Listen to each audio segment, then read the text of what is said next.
Lalu diutuslah Nabi Muhammad SAW untuk mengajarkan dari awal sampai akhir, dari gerakan sampai bacaan, dari mulai hukumnya diajarkan, ya, dari cara menghadap ke arah mana, kemudian bagaimana caranya, ya, dari mulai berwudunya bahkan sampai dengan selesainya.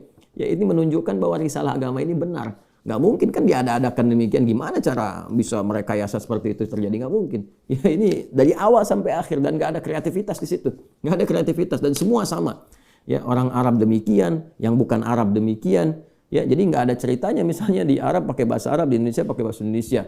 Ya, di Indonesia, di Sumatera pakai bahasa Sumatera misalnya, di Jawa pakai bahasa Jawa. Tidak. Ya, Quran mau dimanapun pakai bahasa Arab, sholat dengan cara yang sama, menghadap ke tempat yang sama. Tapi terkait dengan pertanyaan ini, teruskan ayatnya, wa aqimis sholata lidzikri. Tunaikan sholat kepadaku, kan, sebagai zikir. Jadi sholat itu disebut dengan zikir. Berdoa juga zikir.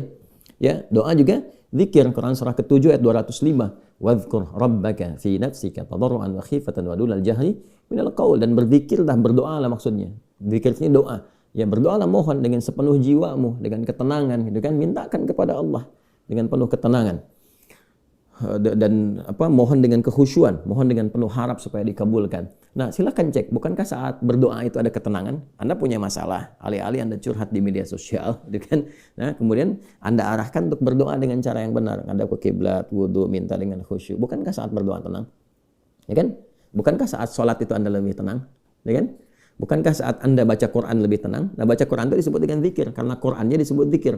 Quran surah ke-15 ayat 9. Inna nahnu nazzalna dzikra wa inna lahu lahafidhun. Kami telah turunkan Al-Quran sebagai zikir. Nah, Anda itu kalau baca Quran kan lebih tenang. Apalagi kadang terjadi begini, sedang punya masalah, terus kita buka mushaf, random acak tuh dibuka begini, tiba-tiba ayatnya sesuai dengan masalah kita. Gitu. Nah, baru baca aja udah tenang keadaan jiwanya. Ya, udah menyebut nama Allah baru bismillahirrahmanirrahim, sudah tenang.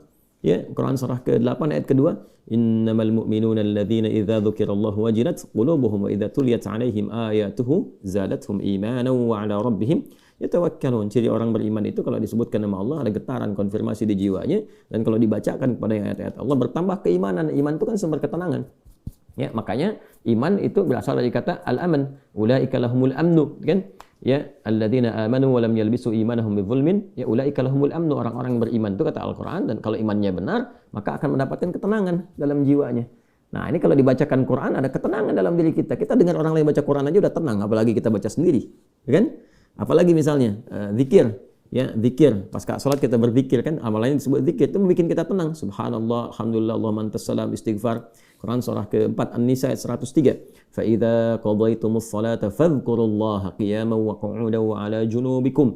Kalau Anda telah tuntas mengerjakan salat, maka berzikirlah. Ya, subhanallah, alhamdulillah, Allahu akbar, Allahumma antas salam, ya, dari astagfirullah dulu awalnya, kan? Nah, itu membuat diri kita lebih tenang, lebih nyaman. Nah, itu semua amalan tadi disebut dengan zikir. Karena itu disimpulkanlah di Quran surah ke-13 Ar-Ra'du di ayat ke-28 ketika Allah berfirman, ala bi dzikrillahi tatma'innul qulub. Yakinkan pada dirimu. Ala itu harfu taukid, bukan hanya ikhbar. Huruf untuk menginformasikan sekaligus menguatkan informasi yang disampaikan. Saya tegaskannya, kata Allah, yakinkan pada dirimu dengan meningkatkan zikir kepada Allah, maka akan cenderung berdampak tenang kepada jiwa. Nah, jadi kalau Anda ingin tenang, saya ingin tenang, kita ingin tenang, gampangnya tingkatkan zikir. Zikir itu bentuknya ibadah, baik dengan ibadah fisik seperti sholat, baca Al-Quran, atau ibadah harta dengan bersedekah misalnya, ya, zakat itu kewajiban, infak itu tambahkan. Kalau ingin tenang, cobalah pagi-pagi cari orang-orang yang berhak mendapatkan itu sesuai dengan kualifikasi yang disampaikan Al-Quran dan hadis, jalan, temui, bersedekah, nggak usah banyak dipamerkan, ya, macam-macam, bersedekah, sampaikan dengan tulus. Nanti Anda akan mendengar orang itu berkata, terima kasih Pak, semoga Bapak disehatkan, keluarga juga dilancarkan rezekinya, dijaga oleh Allah kemuliaannya. Oh, itu mahal sekali. Padahal ini dikeluarkan mungkin 5.000, 10.000, tapi bagi orang-orang tertentu itu sangat berharga dan melahirkan doa yang dengan doa itu mengguncang aras dan memberikan ketenangan kepada jiwa. Ya kan? Wallahu ta'ala a'lam bis-shawab.